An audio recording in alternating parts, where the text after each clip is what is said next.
brought in the directors of each one to share with us who they are, who they serve, what the needs of the community are from their perspective.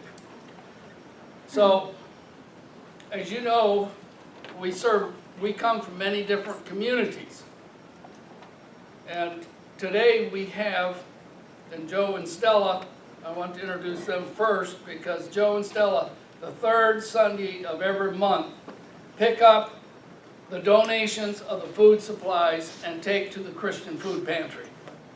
So let's hear it from Joe and Stella. Carol Neal, the director of the Christian Food Pantry, accepts it. Yay. But, you know, in this area, if you look at Marge in the presentation today, talked about race relations. The other part of this is that this was agricultural, and it was very poor. And if you go back to the history of America, the old plantation mentality is basically what was in this area. It was farming. The owners made lots of money. The workers never did. And if you go a mile, 2 miles off of 301 or 441, you're going to find the same thing. When I did the census, I was in homes that had no floors, no water, a lot of illegal immigrants who were just working and trying to survive. You had people that were generational poverty. And as you heard on All One Family, across the railroad tracks in Wildwood, that whole section is very poor, but it's also very generational in poverty. And the villages have made a tremendous impact to this area because it's giving jobs. And a lot of changes have occurred, but a lot hasn't changed. And Carol sees a lot of that because she's dealing with the families, the individuals who have no food. And if we think of Maslow's hierarchy of needs, the first thing is to physically take care of yourself. And so we are very fortunate to have Carol Neal, the director of Christian Food Pantry. And I'll share a little bit of the history if I can. Sure. Many of you know North Lake Presbyterian Church. And you know they've created a lot of ministries. Well, one of the ministries, because they saw the operation Homebound, and Bob Smith was a driver there. And we have several members of this congregation that drive for Operation Homebound. This is one of the many ministries that they have. Well, one of the other ministries was Christian Food Pantry. They put the financial wherewithal behind it, spun it off as a nonprofit, financially support it, and support it with food, and encourage all churches to go ahead. It's called the Christian Food Pantry. And it's located, you know where 466 and 401 come together? If you go across the street and 1 block in, that's where the Christian Food Pantry 466 and 301? is. No, 441. 441. And 801 block east. Yeah, it's 1 block east.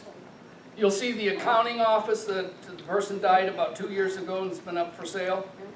And there's a church next to it. Right behind that is the Christian Food Pantry. Without further ado, Carol, will you share with us more information about Food Pantry, who you serve, and what your needs are? Certainly, Jerry. Thank you. Thank you all for being here today. We appreciate it. The Food Pantry serves, in 2015, we served 4,315 families. Represents almost 12,000 people.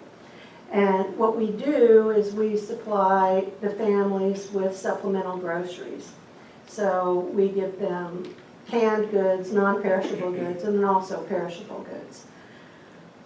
Gotta get my notes here. What happens is when a client comes into the food pantry and says they need help with food, the first thing we do is ascertain that they live within a geographic area. there are several pantries in Marion, Sumter, and Lake County.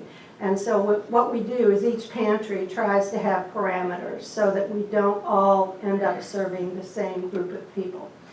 So who we serve in Lady Lake is, we serve Lady Lake, Summerfield, Weirsdale, and the villages. And so that's the first criteria when someone comes in. We also, of course, help homeless or transient people who come in and just need help that day with something to eat. Thank you.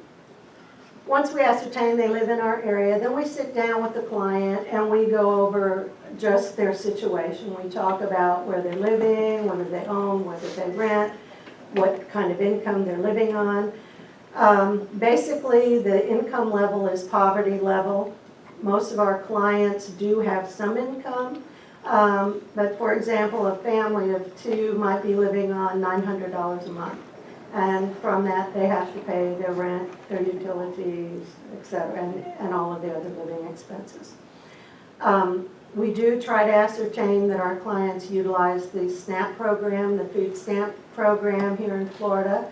If they're not getting food stamps, we encourage them and give them paperwork on how to apply for food stamps for the government assistance, which does help.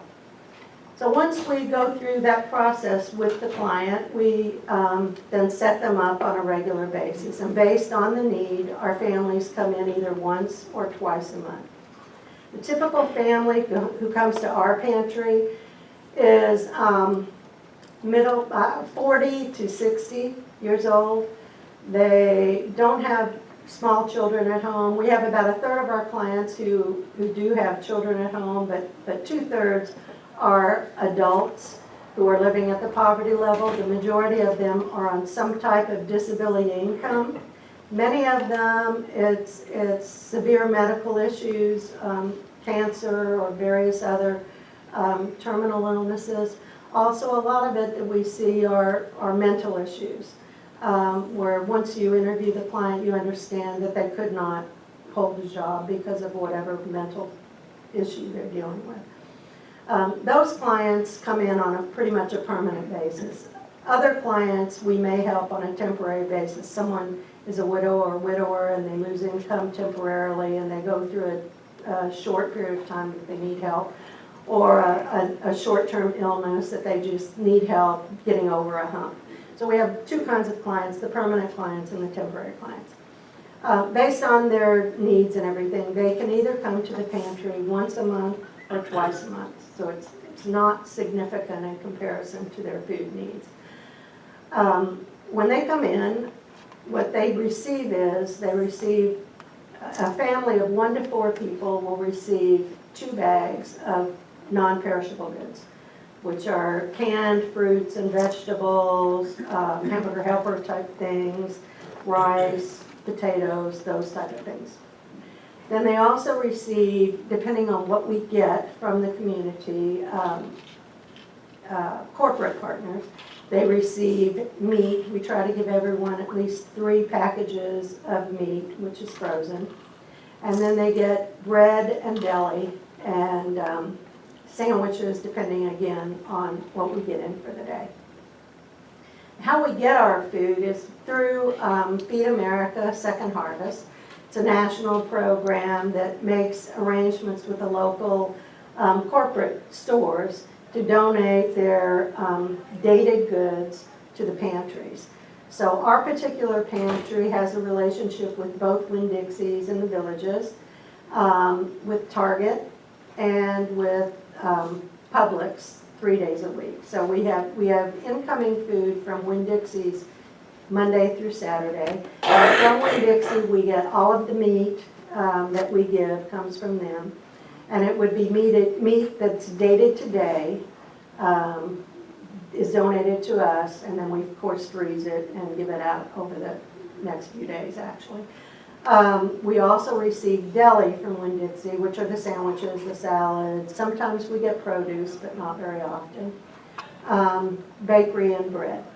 And from Publix, we get bakery and bread 4 days a week. And then from Target, we get 2 days a week. We get just anything. We get canned goods, we get a lot of candy, we get, sometimes we get bananas. We might get a basketball goal or a chair. It's just because Target is a different type of store, you just don't know. Sometimes we get pet food, which is nice. Because in addition to groceries for our clients, we also try to help them with dog or cat food for their pets. Many of our clients are single or two people and their pet is their baby, and so we try to help them keep their pet.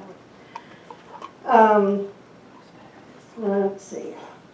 Also, what we give out comes from churches like yours who donate to us either food or money. Different clubs within the villages donate. In a year's time, we give away roughly anywhere from 250,000 pounds of food to 350,000 pounds of food. It takes 20,000 plus pounds of food to feed the number of people we're feeding, and that is only giving. Each person gets about 23 pounds, basically. So it's enough food for a family if they stretch it for a week.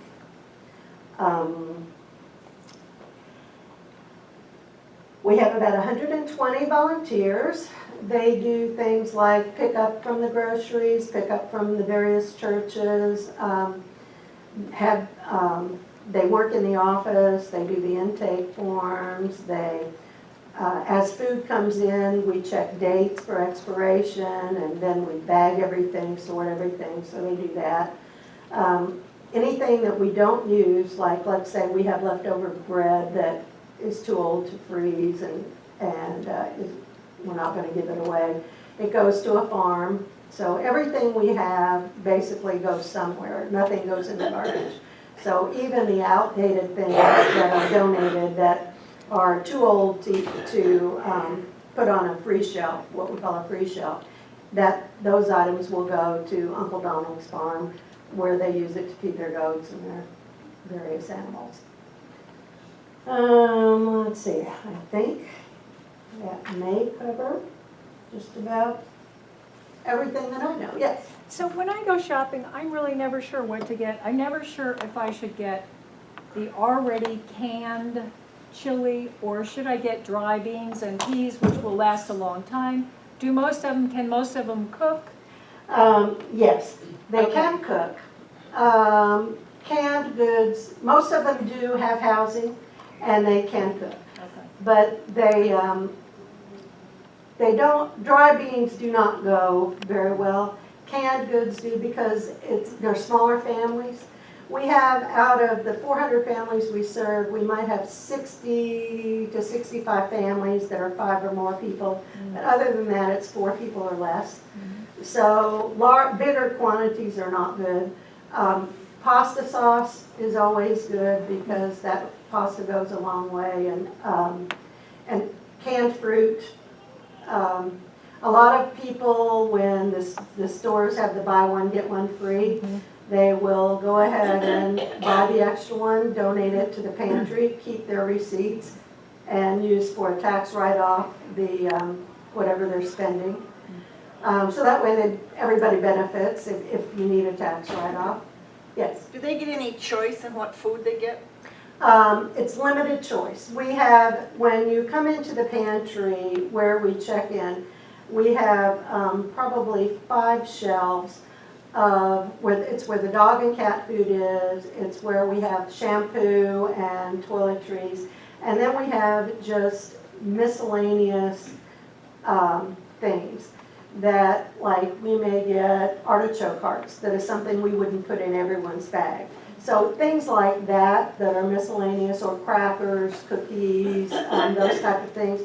They're in an area where we call a free area. And from that section, the client gets to pick 5 to 10 different things.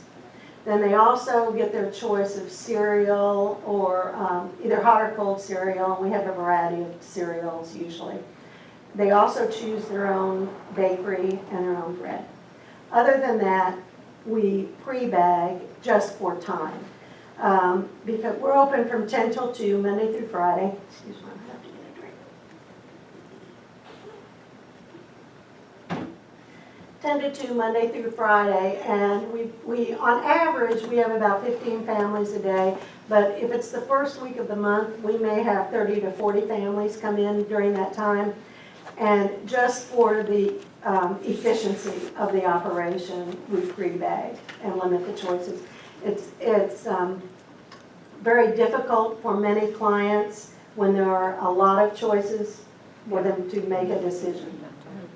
They just get overwhelmed a lot of times. And you may have, I was a few minutes late, so if you already mentioned this, I apologize. And kind of following on Reverend March, is fresh produce something you all can use or no? We definitely can use fresh produce, and we get very little of it. Yes. Is everyone who registers eligible for the SNAP program? Pretty much. Some people are not. For an example, we may have someone living in the historic side of the villages, and they may own their mobile home, but their income is, a lot of those elderly, there's a lot of widow and widowers there, and their Social Security is only $600 or $700 a month, but their home is paid for. Because their home is paid for, they won't qualify. The food stamp program, your assets are limited. So, but we do not want them to have to sell that home because then they couldn't live anywhere else. So in a situation like that, they may not get food stamps, but we would serve them. And that would be typical of a client who would be with us until something happens to them. Yes.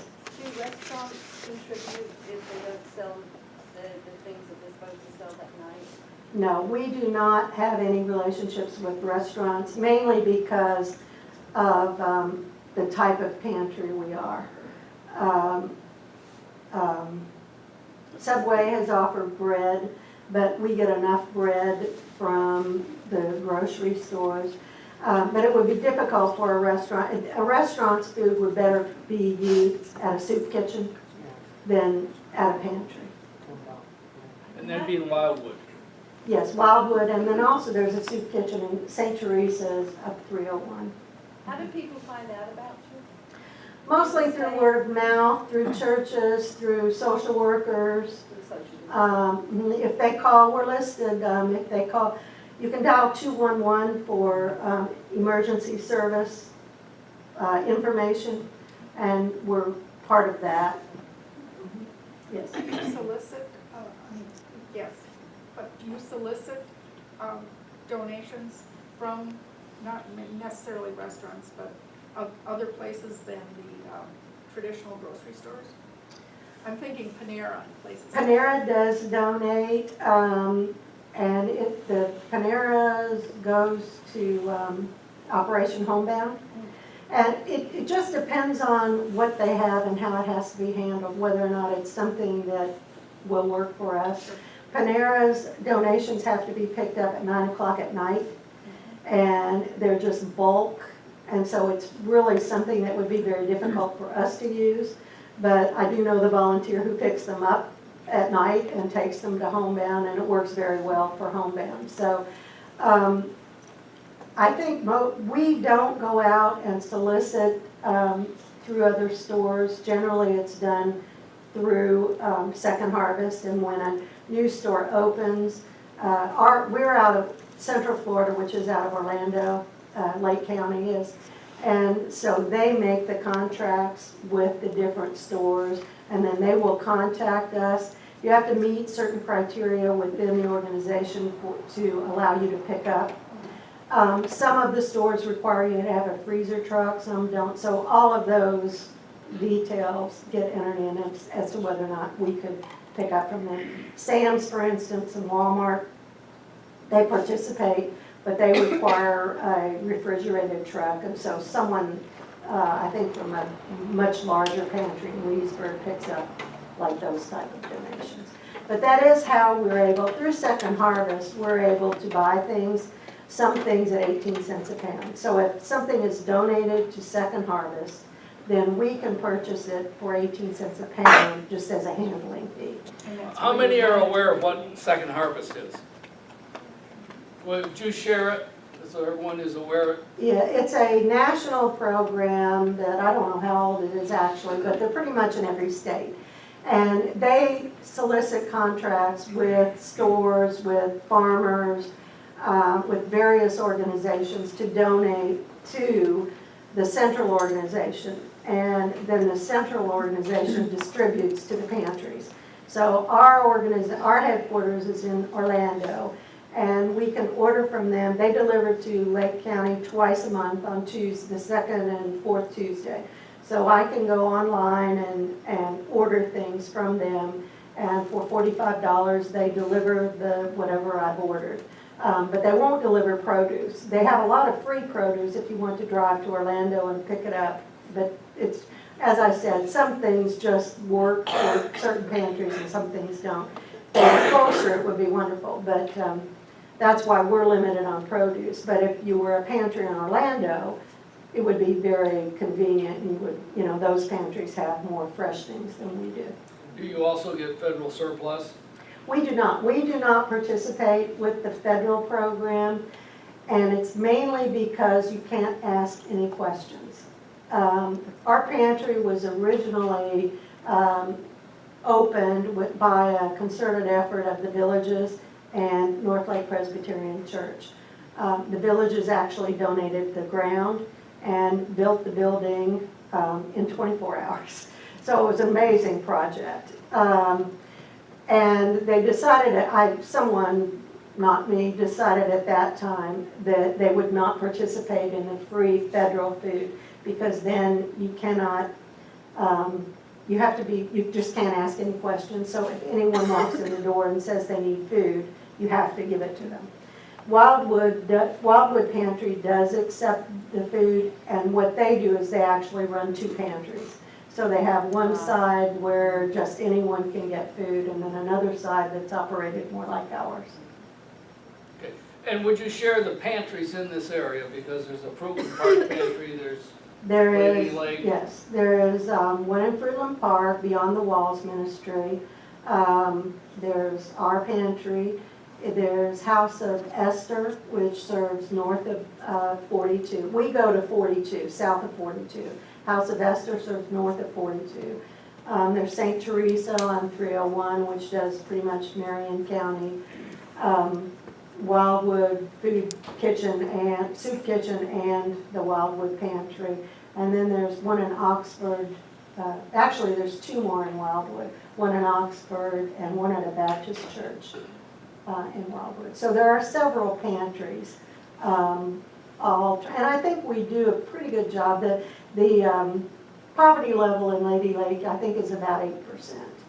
And I think we do a pretty good job in helping those who do need it. We don't turn anyone down. If you walk in the door and say you need food, no matter who you are, you're gonna leave with food. Whether or not you would qualify to continue coming, that's where the criteria comes in. Can you tell us what poverty level, what is poverty level? Oh, yes, I did. I brought that with me, as a matter of fact. I think you said around 900, is that what you meant? That's what most of our clients live on. Hand these out. Yeah, those are brochures, if anybody wants one, yeah. Poverty level for a family of one is $11,770 a year. For a family of four is $24,250. And that on a monthly basis. For one, it's $980, and for a family of four, it's $2,000. So the families that we have that do have children, they are working families.